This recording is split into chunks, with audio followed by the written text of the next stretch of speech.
Mga ka-Flowgram, maiko-confess ako sa inyo ngayon. Alam nyo ba na nagbenta na ako ng embutido, nagtry ako ng clothing business, nag-construction din ako, nag-barbecue, nag-e-commerce, nag-web development, nag-web designing, FB ads, at nag-freelance ako sa local at sa international.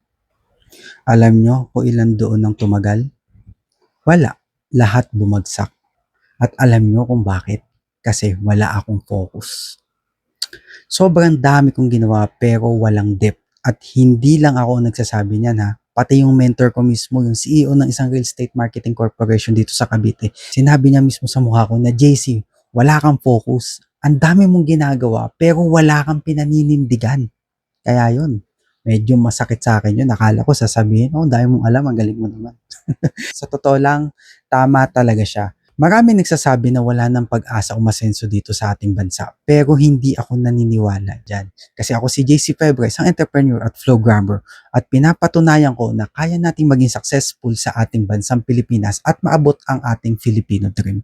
So yun, simulan na natin to ang 10 bagay na advantage mo kapag wala kang focus. Medyo masakit pakinggan to pero kailangan mong marinig. Kaya kung ikaw ay nag-uumpisa pa lang na magnegosyo, maganda mapakinggan mo tong 10 bagay na magiging advantage mo kapag hindi ka nag-focus. Advantage number 1, marami kang alam. Tanungin mo kung ano mga kaya ko. At sure ako marami ako masasagot dyan. Dahil nag-construction ako, nag-video editing, graphics, website designing, website developing, copywriting, automation at system. Ang sarap kasi sa feeling na parang Swiss Army knife ka. Parang lahat kaya mo. Kahit anong usapan pa yan, kaya mo mag-contribute. Kaso ito na nga, ito na yung totoo. Kapag tinanong ka ng client mo, ikaw ba ang pinakamagaling na web developer dito sa Pilipinas? Anong isasagot mo?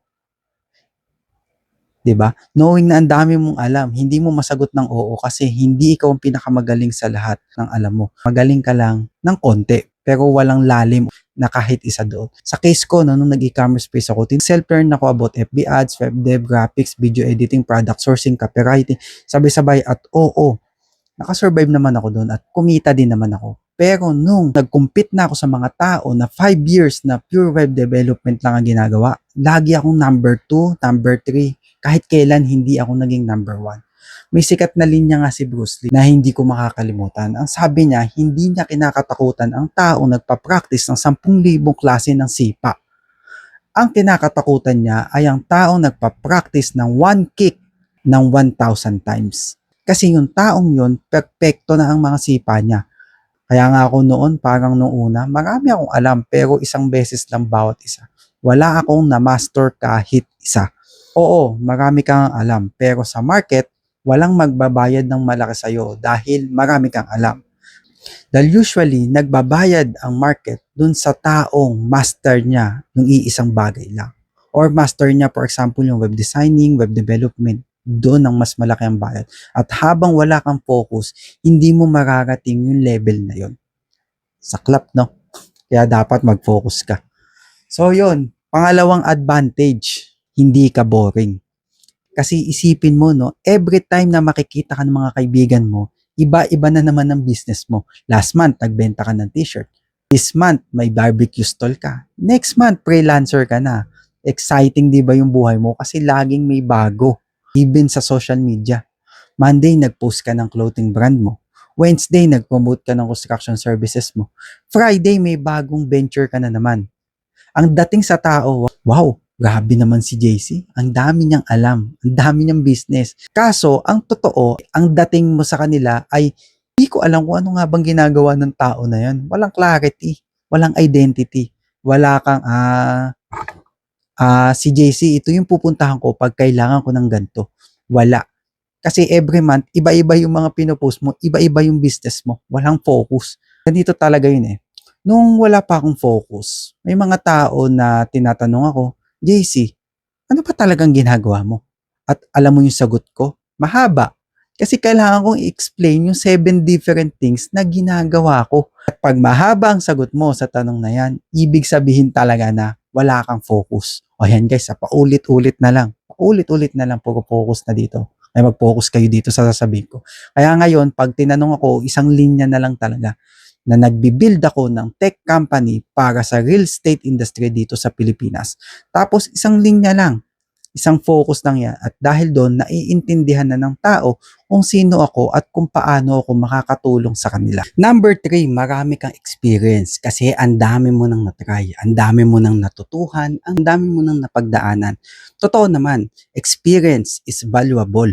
Pero kung tatanungin nyo ako, experience nga ba sa ano? Kasi kung ang experience mo ay 10 different businesses at lahat tumagal lamang ng 6 months, ang meron ka ay 10 experiences sa pag-uumpisa ng negosyo.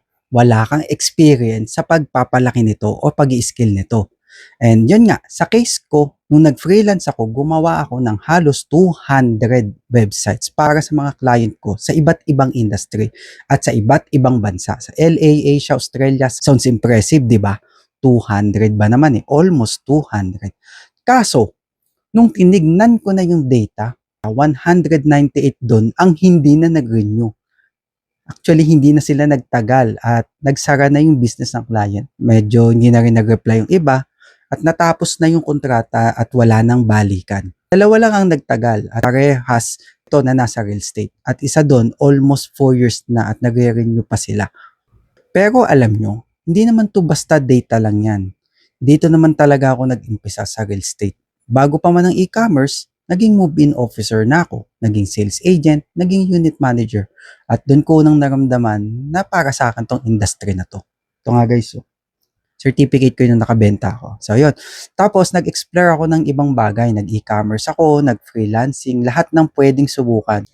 Pero nung tinignan ko yung data, confirm, yung dalawang websites na nag-survive, parehong real estate lang. Hindi lang data ang nagsabi sa akin noon. Yung gut feel ko noon, tama pala ako. Dito pala talaga ako belong sa real estate industry na to. So, pag pinagsama mo, ganito, yung mga sariling business ko, lahat yun bumagsak. Pero yung real estate, dito ako nag-start. Dito bumalik yung data at dito ko pa nga gusto manatili. Hindi to coincidence. Tatlong signal lang to, iisang direction. Kapag walang focus, madami kang experience. Oo, pero ang focus lang ang nagbibigay ng mastery at ang market ang nagbabayad para sa mastery mo na yon at hindi para sa skill mo. So yun, number 4, mabilis kang mag-adjust. Hindi ka nag-i-stick sa bagay na hindi gumagana. Pivot ang tawag doon. Kasi pag pivot, 'di ba? Parang tunog professional, strategic, parang startup founder sa Silicon Valley. Kaso ang totoo, ang difference ng pivot at pagsuko ay depende kung gaano mo katagal sinubukan bago ka lumipat-lipat. Kaya kung 2 years ka nag-grind at talaga namang hindi gumana kahit nag-adjust ka pa ng offer, ng pricing, ng market, ng approach, pivot ang tawag dyan. At ayan ang smart move. Pero kung 3 months ka pa lang at hindi ka pa kumikita, tapos nag-pivot ka na, yan ang hindi pivot. Ang tawag dyan, banderang kupas na. Sumuko ka na at humanap ka na naman ng panibago na namang distraction o yung panibagong shiny thing. O yung woman on a red dress, sabi nga ni Alex Hormozzi. At nagtry ako dati ng QR code memorial service, tinawag kong Grateful Memory. 7 months ko lang siyang tinry at yun nga, wrong market, wrong timing, lahat yun nag-fail. Tapos, nag-try ako ng content creation partnership, nag-fail din dahil sa inconsistency ko. Oo, pwede kong sabihin na nag-pivot ako. Pero yung totoo, yung grateful memory, sumuko ako doon sa business ko na yon. Kasi hindi ko kinaya yung guide at yung content partnership, sumuko din ako doon. Kasi hindi nga ako consistent. So yun, balik tayo kay Bruce Lee. Favorite talaga si Bruce Lee, no? Yung taong nag-perfect ng isang sipa na hindi siya tumigil nung nahirapan siya at inulit-ulit lang niya sa 10,000 beses na yun. Yun ang pagkakaiba ng commitment at pagsuko. Yung isa nagstay hanggang ma-master niya yun at yung isa naman lumipat pagkatapos ng konting hirap. Kaya yun, dapat tayo magstay at hanggang sa ma-master natin siya. Hindi yung palipat-lipat tayo. Kaya ngayon nga dito sa Flowgram, tong company ko na real estate technology, hindi na ako lilipat kahit mahirap at kahit mabagal man at kahit walang guarantee kasi natutunan ko sa mga karanasan ko ang pivot ay excuse ng mga taong ayaw mag-commit. Kaya nga 'di ba dito sa ating Filipino Dream Challenge, lagi kong sinasabi we will do whatever it takes para maabot ang Filipino Dream. So yun, number 5 na po tayo. Number 5, creative ka. Ang dami mong naiisip na business idea. Pag nakakita ka ng problem, agad, meron ka na agad solusyon sa isip mo. Pag may bagong trending, unang-una mo nanonotice yun. Parang lagi kang may next big thing dito sa utak mo. At sa tingin mo, advantage yan dahil pang-entrepreneur ang utak mo. At sa tingin mo, advantage yan dahil pang-entrepreneur ang utak mo, may vision ka. Kaso ang masakit dito, ang idea ay walang value hanggat hindi mo pa na-execute. Zero. As in zero. Walang bayad ang idea. Ang totoong may bayad ay yung pag-execute mo doon sa idea mo na yon. Kaya nga nung nag-e-commerce kami noon, nag-offer kami ng halos 50 plus services. Ang dami ng 50 plus, 50. Andyan yung mga dropshipping, digital marketing, website design, warehousing, importation, at marami pang iba. Alam nyo kung bakit? Kasi every week may bago kaming idea. Pwede rin nating i-offer to. Pwede nating gawin yan. At sinasagot naman namin lahat. Kumbaga, nilalatag talaga namin lahat. Ayun, alam nyo kung ano resulta? 200% ang naging sales growth namin sa loob ng first 2 months. Grabe, di ba? Parang kung isipin, yun, gumagana pala yung ganito. Yung madaming services. Kaso, yun nga lang, bumagsakan lahat. Kasi hindi naman namin na-sustain yung 50 plus services na yon. Dahil konti lang kami doon at ang daming nagsisimula. Wala namang kaming natapos. Ang daming binubuksan, wala namang kaming na-perfect kahit isa. Ang tao na walang focus ay idea rich pero execution poor. At sa business, ang tao na may isang idea na tinatapos ay laging tatalunin yung mga tao na may 50 ideas na lahat ay puro hanggang simula lang. Kumbaga, tinatawag natin tong intro boys. So, yun. Okay pa ba kayo? 5 na to. Ito na yung sunod. Napakaganda na abangan natin hanggang 10 kasi andito yung pinaka-value. So yun guys, ito na po yung number 6. Hindi ka nakadepende sa isang source of income lang. May freelance ka, may online selling ka, may sideline ka pa. Diversified. Kapag bumagsak nga yung isa, may isa ka pang papasukan ng pera. So kapag bumagsak ang source of income mo, meron ka pang ibang backup na magpapasok sa'yo ng income. Yun nga lang, ang problema, lahat maliliit. Yung freelance, nasa 10,000 per project lang.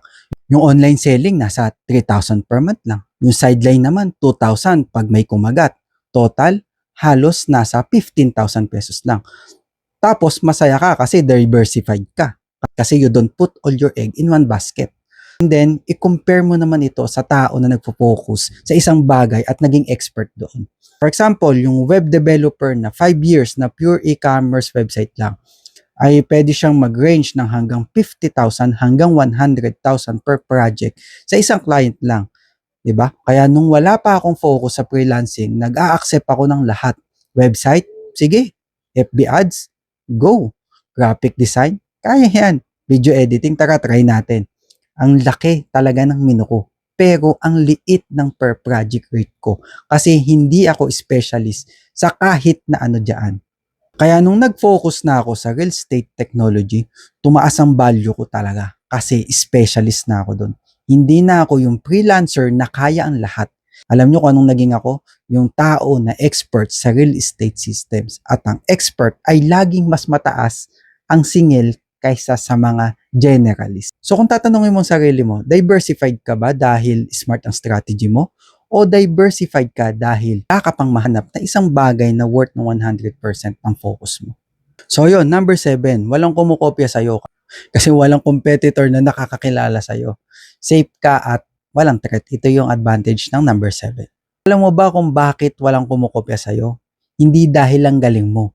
Dahil wala kang matibay na brand na worth kopyahin. Sakit, no? Yan ang nangyayari kapag walang focus. Walang makakakilala sa'yo para sa isang bagay na yan. Walang nag-a-associate ng pangalan mo sa isang expertise. Kung tatanungin ng 10 tao na kakilala mo, ano ang specialty ni JC Pebre? Alam mo kung ano makukuha mo? 10 different answers din ang makukuha mo. Kasi ang mga tao na kinokopya ay kilala sila para sa isang bagay. Si Tony Tan Caktiong, fried chicken. Si Henry C. Malls.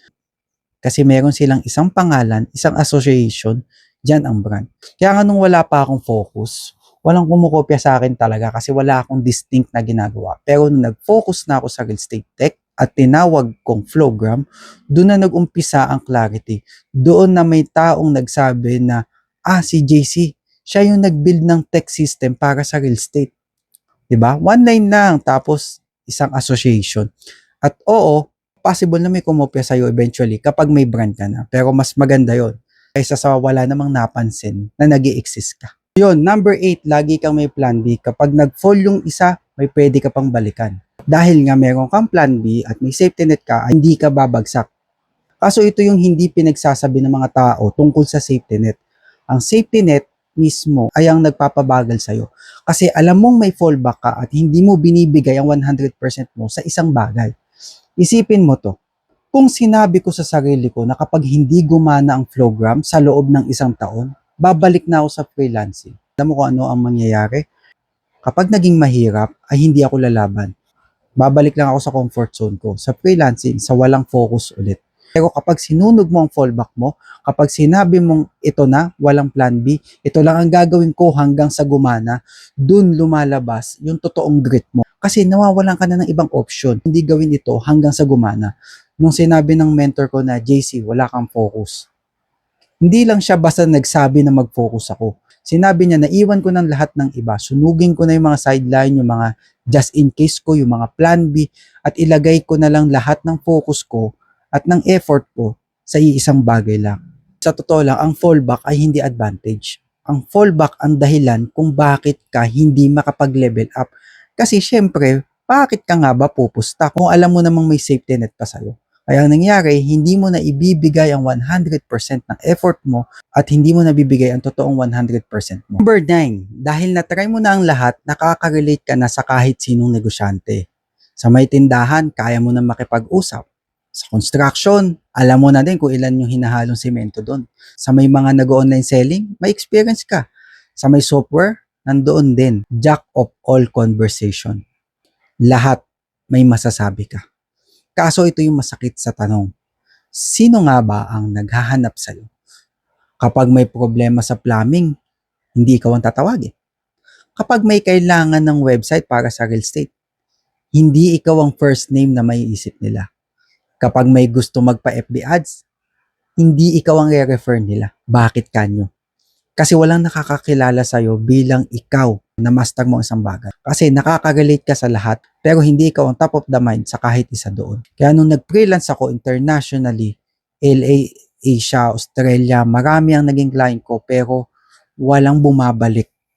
Hindi dahil pangit ang work ko, dahil walang naalala sa akin na specific expertise. At isa lang akong web guy sa dami ng web guys sa buong mundo. Pero, nung nag-focus ako sa real estate technology, pisang referrals. Kasi nung may nagtanong sa akin sa isang client ko, may kilala ka ba na gumagawa ng tech solutions para sa real estate? May sagot na sila, si JC Pebre, the Flowgrammer.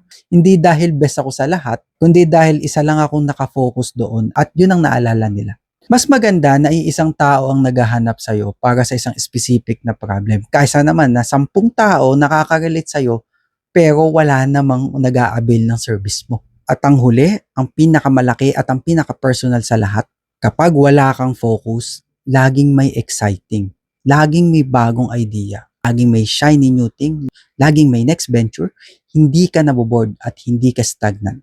Lagi kang gumagalaw. Kaso ito yung tanong na kailangan mong sagutin ng totoo. Yung lahat ng bago na ginawa mo sa last 5 years, may isa ka ba doon na tumagal? May isa ka ba doon na kumikita hanggang ngayon? May isa ka ba doon na pwede mong ipamana sa anak mo? Kasi yung mga tao na nag-focus, yung panadero na 5 years na nagtitinapay, may pangalawang branch na siya. Yung developer na 10 years nang nasa real estate, may legacy na siyang ipapasa. Yung si Henry C. na nagsimula ng sapatos noong 1958, ang mga anak niya nasa Forbes 2026 top 10. Tapos ikaw na may 10 ventures sa loob ng 5 years, ano ang meron ka? Diba? Kaya nung tinanggap ko yan sa sarili ko, doon nagbagong lahat. Nung tumigil ako mag-chase ng mga bago at mag-commit lang sa one thing na real estate technology, at yun nga yung Flowgram, yung industry na simulat sa pool pala na inumpisahan ko, doon ko na-realize na ang excitement ng bago ay distraction lang mula sa hirap ng pag-master ng isang bagay. Kasi ang pag-master ng isang bagay talaga ay nakakaboring. Hindi siya glamorous. Walang pagbabago. Parehong galaw mo araw-araw paulit-ulit na nakakasawa. Parang yung isang sipa ni Bruce Lee, inulit-ulit niya lang hanggang maging perfect. Yan ang mastery. Yan ang committed. Kaya nga sabi ng mentor ko, JC, wala kang focus. At ngayon, 1 taon mula nung sinabi niya yon, ay isang bagay na lang ang ginagawa ko. At dahil doon, mas malalim na ang alam ko sa isang bagay na yon kaysa sa lahat ng sinubukan ko noong wala pa akong focus. At simula nung sinabi niya sa akin nun, after 1 year, isang bagay na lang talaga ginawa ko. Yun yung pag-create ng system sa real estate industry. At simula nun, doon ko nakita ang totoong resulta. At hindi ko nakita yon nung wala akong focus. At kahit kailan ay hindi ko naranasan yung ganong success sa loob ng 6 years kong pag-freelance. Walang focus at madaming alam. Kaya mga ka-flowgram, yan ang 10 advantages ng walang focus sa business. At sana na-gets nyo na hindi ko kayo binabash. Ang binabash ko ay yung mindset nyo. Kasi yan ang mindset ko dati. Nabuhay ako niyan for years. Embutido, clothing, construction, barbecue, e-commerce na may 50 plus services, freelancing sa iba't ibang bansa, QR code memorial services, lahat sinubukan ko. At lahat nag-fail hanggang sa nag-focus ako. Imagine niyo ha, 2 website lang, 200 ang nag-survive. At parehong nasa real estate industry yun. At alam nyo, dito naman talaga ako nag-start bago pa ang lahat. Kaya hindi lang data ang nagsabi sa akin nito, kundi confirmation lang yon kung saan ako talaga belong. At yan ang lessons ng buong video na to. Hindi mo na kailangan ng maraming business para yumaman. Ang kailangan mo lang ay isang business. Pero yung isa na yon ay kailangan mong ibigay ang lahat, hindi 50% hindi pag may oras lang, kundi lahat ng effort mo, lahat ng sacrifice mo, lahat ng oras mo, lahat ng resources mo. Kasi ito ang lagi kong sinasabi, this is a system problem, not a people problem. Ang dahilan kung bakit hindi lumalaki ang karamihan, hindi dahil kulang sila sa hustle, kundi dahil walang focus sa system nila. At kapag wala kang focus, wala kang direction. Alam nyo ba na ang Flowgram company na binibuild ko ngayon, ito ang produkto ng pagkaka-focus ko. Dahil isa lang ang industry, isa lang ang product, isa lang ang market. At dinodocument ko ang buong journey ko na to sa Filipino Dream Challenge para ipakita na kaya ng Pinoy kahit wala ka pang mana, kahit wala kang puhunan, kahit dati wala kang focus, basta mag-focus ka, ay maaabot mo ang Filipino dream mo. Kaya yon, mag-subscribe na kayo kung gusto mo makarinig ng mga ganitong business lesson. At comment nyo nga dito kung ano ang pinakatumatak sa inyo sa 10 benefits na sinabi ko. Kaya yon, muli ako si JC Febre, isang entrepreneur at flowgrammer. See you sa next video. Kaya Filipino Dream, tara!